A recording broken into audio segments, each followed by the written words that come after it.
న్యాయవాదులపై దాడులు పునరావృతం కాకుండా రక్షణ చట్టాన్ని వెంటనే అమలు చేయాలని బార్ అసోసియేషన్ అధ్యక్షులు యండ్రాల నగేష్ డిమాండ్ చేశారు. ఓ కేసు విషయంలో ఎన్బిడబ్ల్యూ నోటీసులు ఇవ్వడానికి వెళ్లిన ఆదిలాబాద్ న్యాయవాదులు కౌశిక్ సింగ్, మనోజ్లపై నిందితులు దాడి చేయడాన్ని తీవ్రంగా ఖండిస్తున్నామని అన్నారు.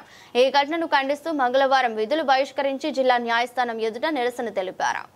గౌరవ న్యాయస్థానం యొక్క ఆదేశాల మేరకు ఆదిలాబాద్ బార్ అసోసియేషన్ చెందినటువంటి కౌశిక్ సింగ్ అనే న్యాయవాది అడ్వకేట్ కమిషనర్గా ఎన్ఐ యాక్ట్ యొక్క నాన్ బెయిలబుల్ వారెంట్ని నేరస్తునికి అందజేయడానికి వెళ్ళినప్పుడు అతనితో పాటు సహచర న్యాయవాది మనోజ్ని తీసుకొని ఆ యొక్క నేరస్తునికి ఇంటికి వెళ్ళగా పథకం ప్రకారం మరణాదాయాలతో ఆ న్యాయవాదులని చంపాలనే దురుద్దేశంతో ఆ నేరస్తుడు అతని యొక్క భార్య విచక్షణ రహితంగా దాడి చేయడం జరిగింది.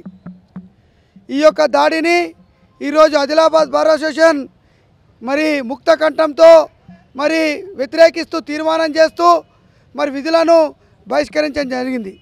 చాలా సందర్భాల్లో మరి న్యాయాన్ని పరీక్షించేటువంటి న్యాయవాదుల మీద ఎక్కడికక్కడ దాడులు జరుగుతున్నాయి కాబట్టి వెంటనే న్యాయవాద పరిరక్షణ చట్టాన్ని తీసుకురావాలని చెప్పేసి న్యాయవాదులు చాలా సందర్భాల్లో డిమాండ్ చేసినప్పటికీ ఈ ప్రభుత్వాలు నిమ్మకు నీరెత్తినట్లుగా వ్యవహరిస్తున్నారని మేము న్యాయవాదులం తీవ్రంగా ఖండిస్తూ ఉన్నాం.